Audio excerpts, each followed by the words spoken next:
faida ya kufanya kazi ya Mungu kwa nadhiri. Faida ya kufanya kazi ya Mungu kwa nadhiri. Faida ya kufanya kazi ya Mungu kwa mapatano na Mungu. Yaani wewe na Mungu mnapatana kwamba mimi nataka nifanye hivi, tumepatana na Mungu. Faida ya kufanya kazi ya Mungu kwa makubaliano na Mungu. Bwana Yesu asifiwe. Bwana Yesu asifiwe. Watu wengi wanapotumika makanisani wanatumika kwa viwango vya kawaida sana. Hawawezi kuvuka viwango vya juu zaidi kwenye utumishi wao. Unafikiri ni kwa sababu gani? Ni kwa sababu hawafanyi kazi kwa mapatano na Mungu. Hawafanyi kazi kwa makubaliano maalum na Mungu.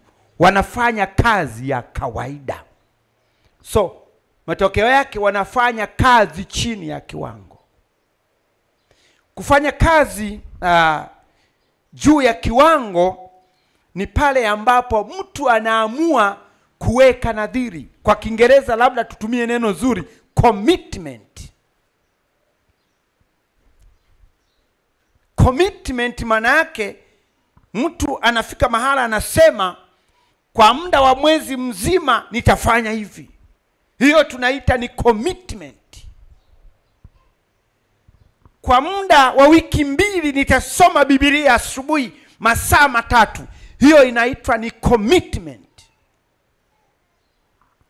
Kwa muda wa mwezi mzima sitakunywa chai, na ule muda wa chai nitakuwa kwenye maombi, na ile pesa ya chai nitaipeleka sadaka mbele za Bwana. Hiyo tunaita ni commitment. Bwana lazima afanye kitu kwenye maisha yako. Haleluya. Bwana Yesu asifiwe. Usifikiri kwamba una hata sadaka ya kutoa. Sadaka ya kutoa unayo kabisa.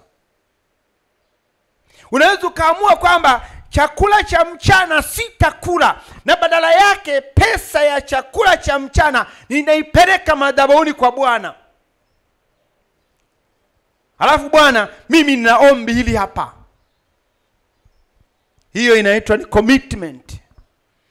Hata kwenye maombi tunayoomba lazima ifike mahala tunaomba maombi ya commitment. Tunaweka kwamba sasa nimeamua kuweka hiki na Mungu namuomba hiki. Angalia maisha ya Hana kwenye Biblia ukisoma vizuri.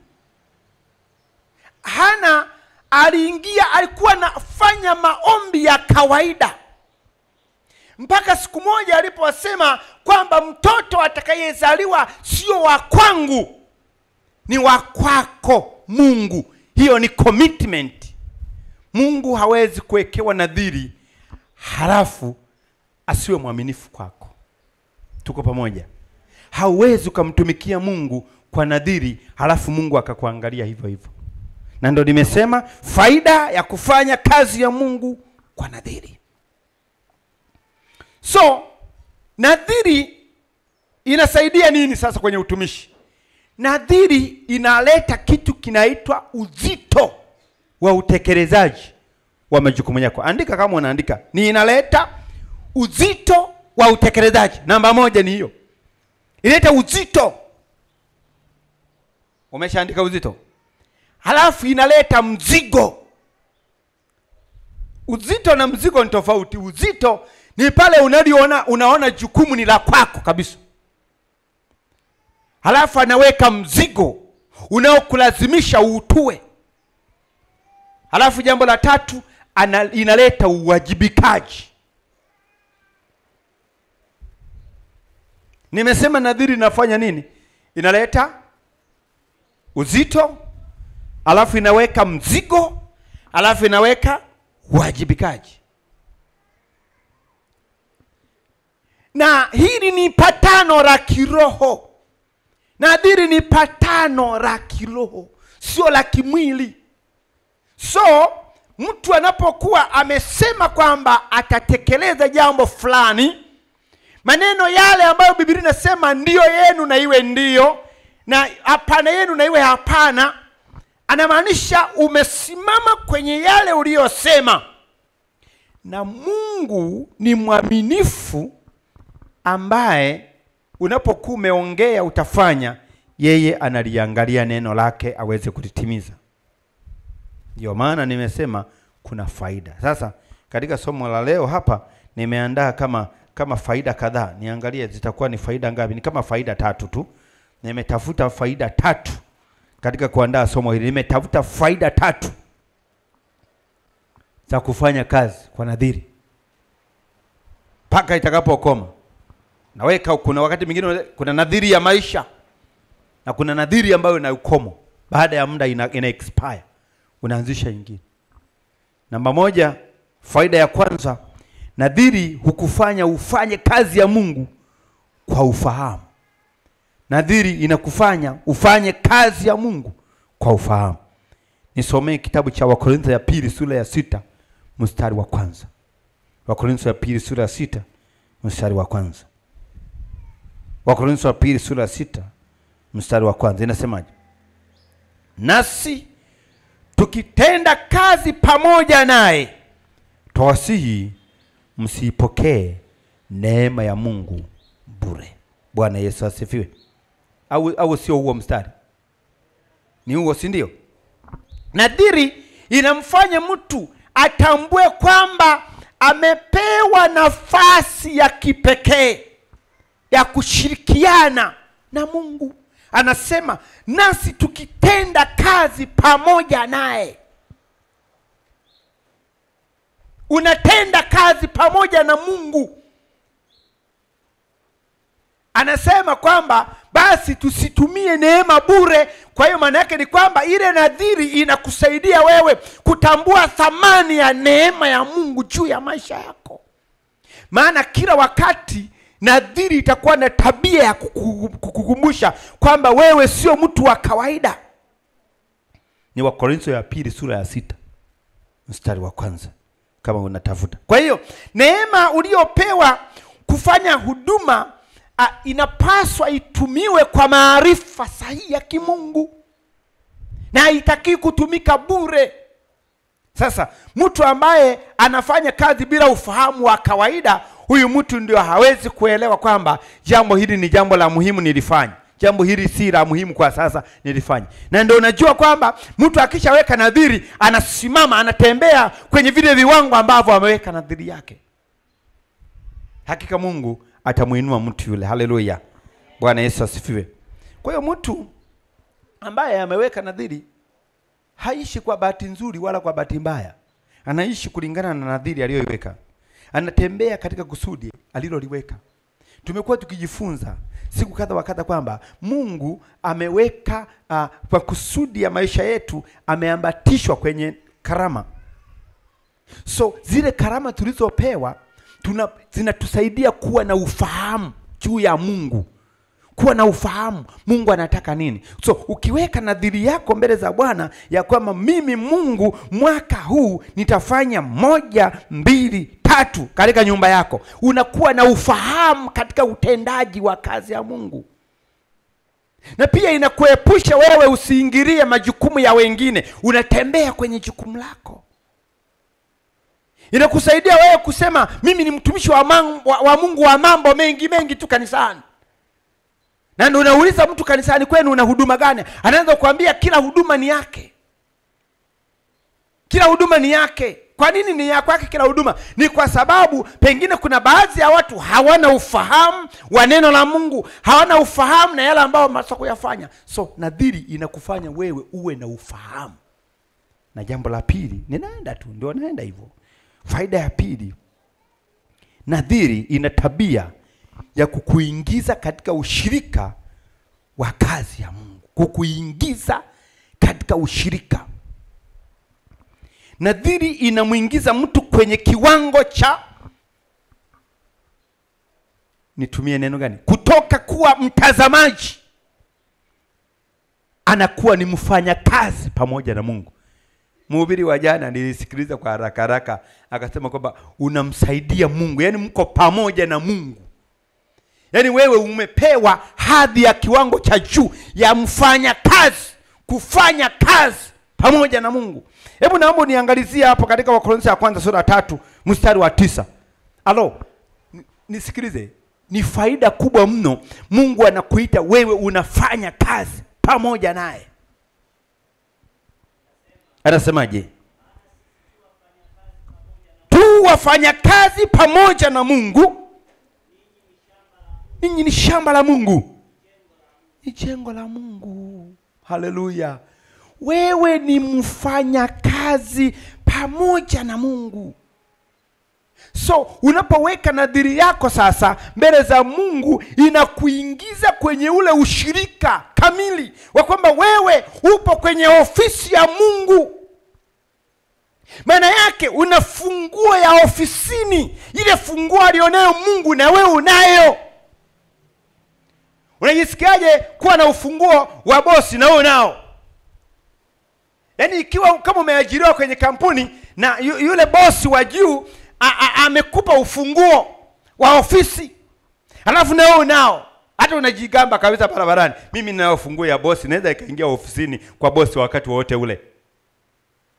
Ndio hivyo tunafanya kazi. Unapewa funguo, unakabidhiwa funguo ya kwamba mimi nataka niokoe Tegeta, nataka niokoe Kinondoni, ninataka niokoe. Huyo ni Mungu anasema, kwa nakupa funguo, nenda kwa niaba yangu. Haleluya. Bwana asifiwe. Kuna mtu mmoja amevunjika moyo kanisani, nataka utiwe moyo. Hii hapa funguo, nenda. Ndicho Mungu anachokifanya. Kwa hiyo unaingia kwenye ushirika pamoja. Kwa hiyo utakapochagua eneo lako, maana yake umepewa funguo ya kufanya kazi pamoja na nani? Pamoja na Mungu. Halo, mimi nikikumbuka huu mstari, huu unanitia moyo sana. Huwa natiwa moyo sana. Yaani Mungu anataka niende kwa niaba yake.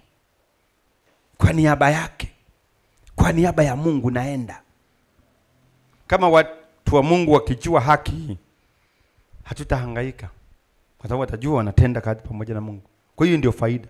Kila kazi unayofanya kwa nadhiri inakuwa na matokeo maradufu. Weka nadhiri leo. Amen. Wangapi tuko tayari kuweka nadhiri ya utumishi? Chapie Bwana Yesu makofi mengi. Unaingia kushirikiana na Mungu. Unaingizwa kwenye ushirika. Maana yake Mungu kama anataka kuokoa Dar es Salaam, anakuambia wewe utasimama hapa. Mifano huwa ni tunasema mara nyingi. Mungu akitaka kujenga jengo kama sisi ni matofali, basi maana yake lazima kuna tofali hata kama ni ndogo, na wewe ndio kazi yako. Na haitegemei kazi hii ni kubwa au kazi hii ni ndogo. Ili mradi umeingia kwenye ushirika pamoja na Mungu. Ndio maana kwenye lile beti la 5 niliuimba ule wimbo, sio kama niliuimba kwa kubahatisha. Ule wimbo katika beti la 5 ule wa 110 unasema, yaliyo madogo haya Mungu tukimfanyia yatosha, tutafaidi huvuta kwake zaidi. Yaliyo madogo haya. Mungu hahitaji mambo makubwa sana umfanyie. Anahitaji mambo madogo madogo. Unanielewa?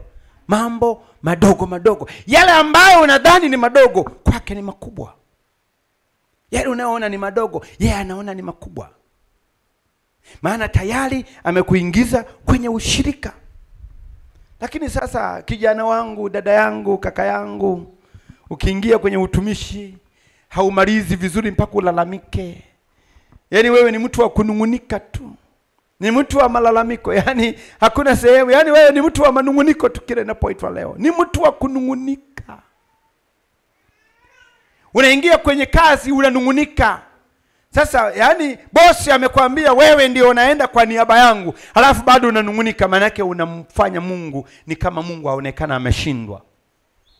Mungu wetu tutamfanya aonekane kuwa na nguvu namna sisi tunapomwakilisha katika ulimwengu huu. Haleluya. Hivi unajua kwamba hii dunia tumepewa sisi.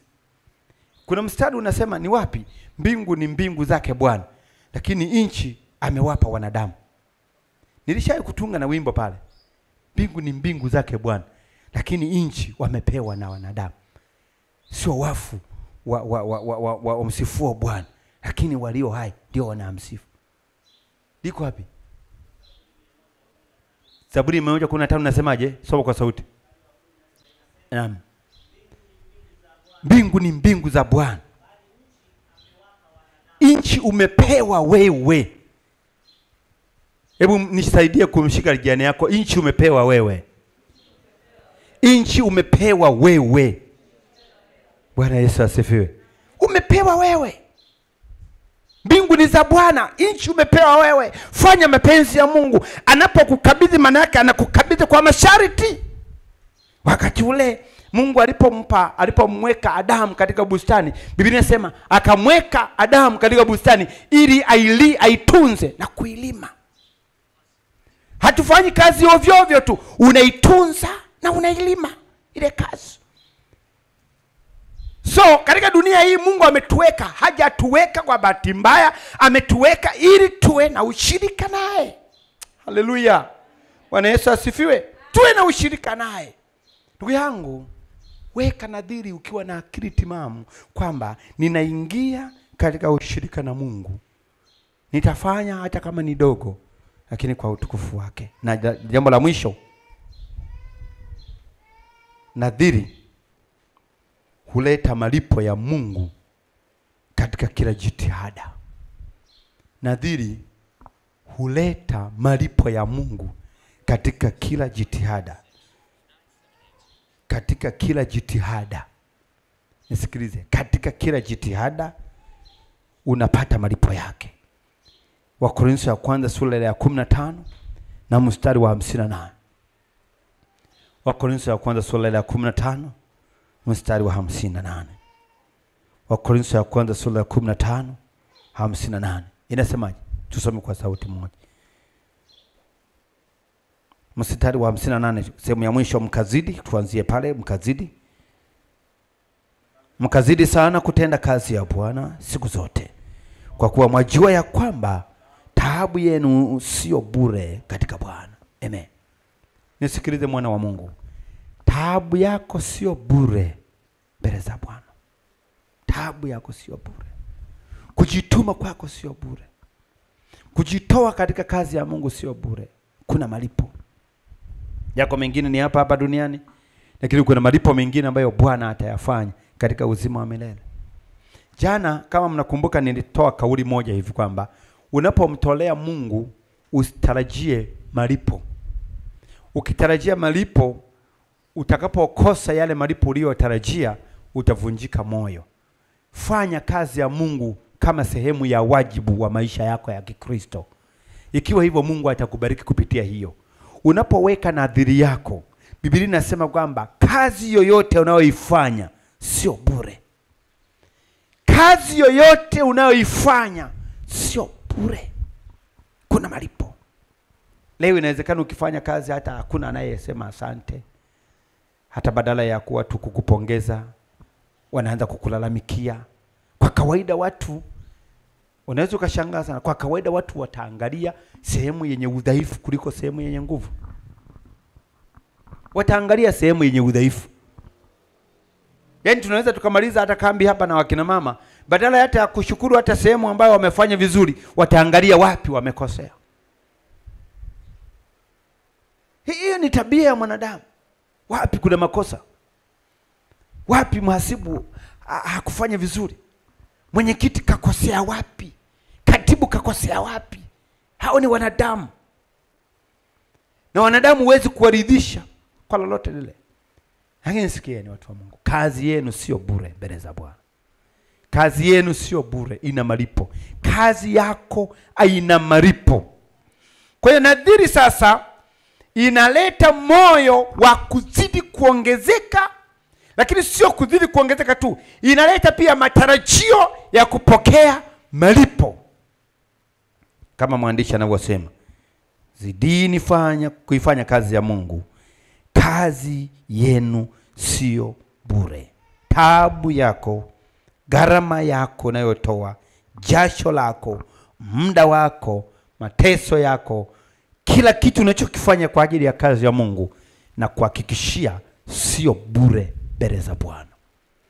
Kujitoa, umeondoka nyumbani huko, ukatumia nauli yako, umekuja kutulia kwa muda wa siku 3 mahali hapa, ukijifunza neno la Mungu, na kuhakikishia mtu wa Mungu, na ninakutangazia ya kwamba kazi uliyoifanya si bure mbele za Bwana. Inawezekana watu wakaona madhaifu yako kuliko nguvu yako. Maana ni tabia wanadamu kuona udhaifu. Hawataangalia yale unayoyaweza, wataangalia yale ambayo wewe huyawezi. Lakini nataka nikutie moyo, angalia unayoyaweza zaidi, yale ambayo huyawezi achana nayo. Haleluya. Bwana asifiwe. Ukiona kuna jambo unaliweza zaidi, maana yake Mungu amekuwezesha zaidi. Kama mnakumbuka tulijifunza kwamba katika neema ya Mungu tunawezeshwa, hatujiwezeshi. Katika karama tunawezeshwa. So tunaongezwa, tunawezeshwa na tunaimarishwa. Ukiona kuna mahala unatumia nguvu nyingi sana, hebu jaribu kuacha hiyo huduma. Wengine wanaweza akafanya zaidi kuliko wewe. Haleluya. Bwana asifiwe sana. Lakini hoja ninayotaka kusema katika pointi ya 3, unapokuwa umeweka makubaliano yako mbele za Mungu, maana yake sio bure. Yako malipo. Kuna malipo ya uzima wa sasa, lakini kuna malipo ya uzima wa milele. Tukienda mbinguni tutafanyaje? Tutaonekana tu kwamba tulikuwa kanisani, unajua tu? Hapana. Bwana atakapoangalia, aone orodha ya machozi yako, aone orodha ya juhudi yako, aone orodha ya bidii yako. Akiona kweli aseme sasa wewe kweli umeshinda. Na ndio maana Biblia inasema kwamba kule mbinguni Mungu atafuta kila machozi ya watu walioumia. Umeacha muda wako. Hata wale ambao hawajaweza kuja, unafikiri basi watapata faida sana kutokuja? Hamna. Kwa kawaida hamna faida zaidi. Kuna watu wengine ambao pengine hawajaja tu kwa sababu ya kiburi. Sasa wewe umekuja, taabu yako si bure. Kuna mtu mwingine ameacha kuja tu kwa sababu labda kwa sababu mwenyekiti na viongozi wa idara wamelazimisha sana, basi atusiende ili waharibikiwe tu. Lakini hii ni kazi ya Mungu, sio ya mwenyekiti. Hii sio kazi ya kiongozi, ni kazi ya Mungu. Na wewe uliyeacha shughuli zako, hii kazi si bure. Hii kazi si bure. Umeondoka mbali kule, unakimbizana na malori, unahangaika usafiri, si bure. Hakuna kitu kinadondoka mbele za Bwana bure. Hakuna muda wa bure mbele za Bwana. Muda wote, hata ingekuwa sekunde 10, si bure. So utakapoingia kwenye kazi ya Mungu, kazi hiyo si bure mbele za Bwana, ina malipo. Haleluya. So kuanzia sasa jifunze kuweka nadhiri. Sasa tunataka tufanye nini? Nataka tufanye jambo moja muhimu. Jambo la kwanza, nataka tumuombe Mungu atusaidie kutambua maeneo yetu vizuri. Tumekwisha kuweka, tumejipima sana. Tumeangalia hiki na hiki, tukaona na karama zetu. Lakini wakati mwingine pengine tumejipima vibaya. Tumwambie Bwana, sasa nataka kusikia unasema nini kuhusu karama yangu. Na baada ya hapo tutakwenda kuweka nadhiri zetu mbele za Bwana. Tuweke nadhiri mbele za Bwana. Na nadhiri tutakayoiweka, tutaweka nadhiri si ngumu. Tunaweka nadhiri ambayo itakuwa ni ya mwaka mmoja tu, ina expire, inabidi ihuishwe tena. Nataka nikwambie, uwe na imani, hakuna kitu kitakachofanyika bure. Mungu atakulipa. Mungu atalipa muda wako. Mungu atalipa machozi yako. Mungu atalipa bidii yako. Mungu ana tabia ya kuzawadia bidii ya mtu. Kabisa, nisikilize, ana tabia ya kuzawadia ile bidii yako. Mungu hana tabia ya kuzawadia talenti. Anazawadia bidii yako. So ndio maana ukisikia semina iko sehemu fulani, unatafuta nauli hata kwa bidii, unakimbia kule, unaenda kupokea neema. Neema ya kwenye ile semina ni tofauti na neema ya jana. Yesu asifiwe. Mungu ana tabia ya kuzawadia bidii yako. Eneo gani umewekeza bidii yako? Eneo gani umewekeza bidii yako? Ni wapi ambapo malaika wa Bwana wanapokutembelea waseme hapa bidii imeridhisha? Mimi sisemi habari ya kupokea wokovu kwa matendo au kwa bidii, lakini bidii katika kazi ya Mungu ni muhimu. Na ndio maana nasema mkaitende kazi ya Bwana kwa moyo wa kupenda. Una bidii ya kutosha rafiki yangu? Bidii yako inatosha? Neno la Mungu ni kitabu gani? Inasema na alaaniwe mtu yule afanyaye kazi ya Bwana kwa ulegevu. Alaaniwe mtu yule afanyaye kazi ya Mungu kwa ulegevu. Chochote unachopewa wewe unakiharibu. Ukipewa idara inakufia mikononi mwako. Bwana Yesu asifiwe.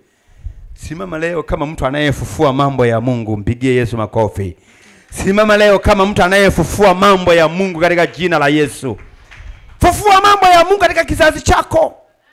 Fufua. Umeenda kwa kanisa pale, umefika kanisani, umekuta idara zimedorola hazieleweki. Simama kama mtu anayesimama pamoja na Bwana. Maana kutenda kazi pamoja na Mungu ni pamoja na kufufua vyote vinavyozima. Sasa umejiunga kwenye kanisa na ndio umeungana na walalamikaji. Yaani umejiunga tangu uingie kwenye hilo kanisa ndio umekuwa mlalamikaji. Hakuna jema linalofanya kanisani. Kila mtu ni mbaya. Mchungaji hafai, mama mchungaji hafai, mwenyekiti wa hii kwaya hafai, mwenyekiti wa wamama ndio kabisa, mwenyekiti wa vijana ndio hatutaka kumuona. Wewe nani? Nisaidie kumuuliza jina lako, wewe nani sasa?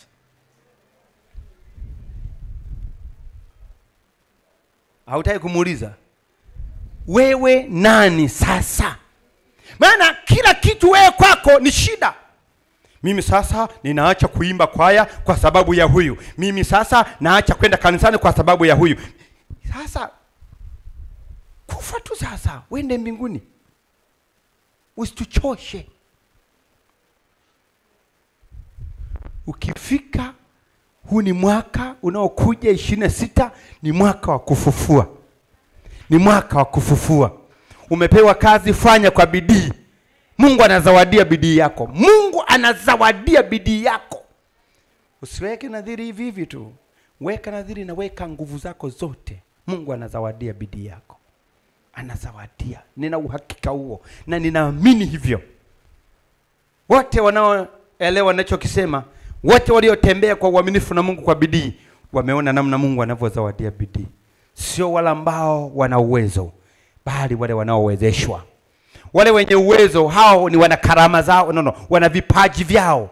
Wale ambao hawana uwezo wamewezeshwa wakapewa karama. Wamepewa karama. Tubadilike. Haleluya. Ukipewa idara, isimamie vizuri. Wakina mama oye. Wakina mama oye. Simamieni idara. Unajua kuna wakati nashangaa sana. Nashangaa mtu kiongozi eti anajiudhuru. Yaani kiongozi anasema mimi najiudhuru hii nafasi. Halo, unajiuliza hii kitu imeunganishwa mbinguni au imeunga duniani tu hapa? Au kichwa kimetoboka kabisa hichi? Hawe angalia sura ya huyo mtu, hajawahi kujiudhuru. Hebu muulize, hujawahi kujiudhuru wewe? Muulize, hujawahi kujiudhuru? Amewahi? Atubu haraka. Yaani kufika mahala, kazi ya Mungu sio ya kujiudhuru, ni kazi ya kujitolea. Unafanya kazi pamoja na Mungu. Yeye unamwambia Mungu, sasa Mungu, is okay. Bwana we, endelea Mungu peke yako bwana. Mimi niendelee na mambo yangu. Kwanza Mungu na kwanza achana na business zangu bwana. Yaani kujiudhuru kazi ya Mungu ni kumwambia Mungu, wewe Mungu endelea na business zako na mimi niachie mambo yangu. Na kweli Mungu anaweza akaamua kukuachia. Anakuachia. Huna utulivu kwenye maisha. Unapoteza utulivu kwenye maisha. Unapoteza amani kwenye maisha. Amani yako inapotea ghafla. Ndio maana tarehe 31 nimewaambia hapa watu wanatakiwa kuja kutubu dhambi yao kwanza, pamoja na wengine ambao hawajatimiza nadhiri zao, ili waje wahuishe au wafute mbele za Bwana. Usijaribu kujiudhuru kazi ya Mungu hata siku moja. Hata wakikupanga kufagia, usijaribu kujiudhuru. Usijaribu.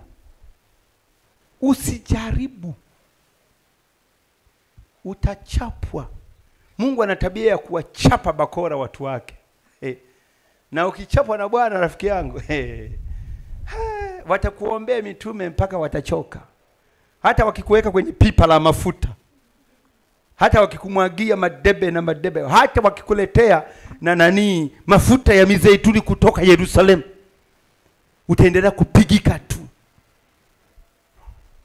Mungu anakupiga unakosa hela hata ya kiatu. Pesa inaingia kwenye familia, hamjui inaenda wapi. Hebu jaribuni kukusanya mahesabu tangu paka sasa hivi paka leo mmekusanya shilingi ngapi nyumbani, halafu ipi inaonekana? Zote zimeishia tumboni. Wewe utapigwa. So mnatakiwa kutubu. Tuko pamoja? Tutubu mbele za Bwana. Tusijiudhuru kazi. Hii sio kazi ya serikali.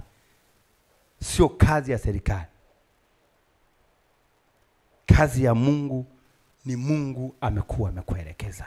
Kwa hiyo hili ndilo somo ambalo nitaka leo nikuonyeshe. Alafu baadaye twende mbele za Bwana tukaweke makubaliano yetu mbele za Mungu. Lakini nafikiri kwamba ili kabla tuyaendelea kwenye makubaliano yetu yale na Mungu, na kabla ya pale tumuombe Mungu kwanza, au baada ya kumwomba Mungu baadaye tutaangalia zile karatasi zetu za jana. Angalia karatasi za jana ambazo tumejaza, alafu baadaye tutakwenda kwenye commitment zetu. Naomba tusimame mbele za Bwana. Hebu ninaomba mkiwa wawili mahala fulani, hebu naomba mshikane mikono. Nishike mkono mwenzio pale ili umuombee. Umuombee. Huyo mtu anatakiwa kuombewa. Muombeane wawili, msishikane mikono hivyo kama wale pale. Hebu umuombee huyo ndugu.